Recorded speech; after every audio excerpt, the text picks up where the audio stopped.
All right, hello again, New City. Another good week. This week at New City, another great passage that we are talking about. This week it's blind Bart and Jesus. Bartimaeus, a guy who lost his sight and is sitting by the road begging, meets Jesus today. A lot of great things in this passage. Jesus was on his way to Jerusalem and his death. He had been talking about it with his disciples, and they come to the city of Jericho. It's coming close to Passover, and so there were crowds and crowds of people traveling to Jerusalem as well. So what that means for the city of Jericho is that the crowds in Jericho would have been very, very large. The city streets would have been packed with people, and you add to that just the carnival atmosphere that often surrounded Jesus, and it was probably crazy and chaotic. And Jesus is traveling through, and these crowds of people are all around him. And as he's leaving the city of Jericho, headed to Jerusalem, he hears a voice call out, "Son of David, have mercy on me." And it's Bartimaeus.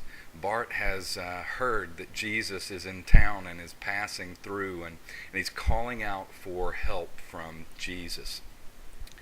Jesus, of course, hears him. The crowd's telling him to be quiet, hush, Bart, hush, and he just keeps on screaming all the more because he had great faith in Jesus and believed that Jesus could help him. And so he keeps calling out until Jesus hears him and says, "Have Bart come to me." So he does. And Jesus asks Bartimaeus, "What is it that you want?" And Bartimaeus, of course, wants to see again. And so Jesus says, "Your faith has healed you.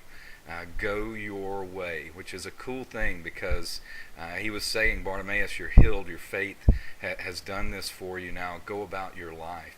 And what's interesting is that from there, Jesus took off toward Jerusalem, and right behind him was, in my imagination anyway, a happy, dancing, homeless man named Bartimaeus, a guy who was ragged and his beard was long and his hair was long and he was dirty because as a blind man he had no way to earn a living. Bartimaeus is excited to follow Jesus. Church history says that Bartimaeus followed him all the way to Jerusalem, and in Jerusalem all the way to the cross. And some suggest that the reason that Bartimaeus' name is even known as one of the people who was healed is because Bartimaeus became an important part of the first church. So a great story of a guy following Jesus. Some of the things that we see in here that we'll talk about or that we've talked about and you guys should talk about is one, the title, Son of David. What does that mean? You know, that goes back to the Old Testament and the promises of God to David that there would come a ruler from his line who would rule forevermore, that the throne of David would forevermore be. Well, ultimately that fulfillment is in Jesus, who when you look at his lineage, is from the line of David. He fulfills that prophecy that the king would come who would rule forever. Now, there are often other references to this lineage in the Old Testament and the promise of the coming one. This would be the one who would redeem his people. This would be the one, as we've talked about from Isaiah prophecies before, the one who would come as Savior and Messiah, the one who would come and bring healing to people and restore sight and hearing and all sorts of healing. We read the passage in Isaiah where the lion lies down with the lamb. This is the kingdom that would be ushered in by the Son of David.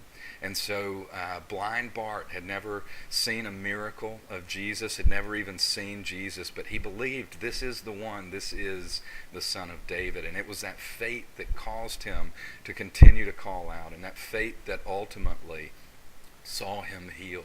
And that faith that continued all the way to Jerusalem as no longer blind, Bartimaeus followed Jesus all the way to the cross. Great, great story.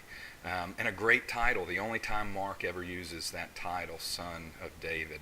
Packed full of implications for who Jesus is. Jesus is the Savior. Jesus is the Messiah, the Redeemer, the Restorer of all things to what they were intended to be. Lots packed into that title. We also talked about how it is that this story of Bartimaeus is a completely different thing to behold than what we did with the disciples last week.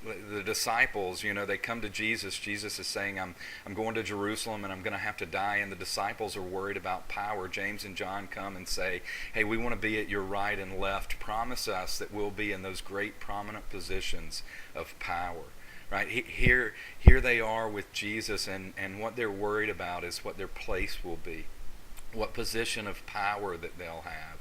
And Bartimaeus is the exact opposite of that. Bartimaeus is calling out and won't be silenced, because what he wants most of all is Jesus. And when he has the opportunity to go about life in any way, the life that he chooses is the life of death and the cross. Joyfully he jumps up to go and follow Jesus all the way to his death. So we are challenged as well to come into the kingdom like Bartimaeus, to come into the kingdom like little children, to come into the kingdom like servants, to come into the people dependent on Jesus and seeking after him as well. So a lot to talk about in a great and fun and exciting passage. I hope your MC goes well this week. And again, I love you guys. I appreciate very much the ministry that you're doing. It is absolutely incredible, and I thank God for you.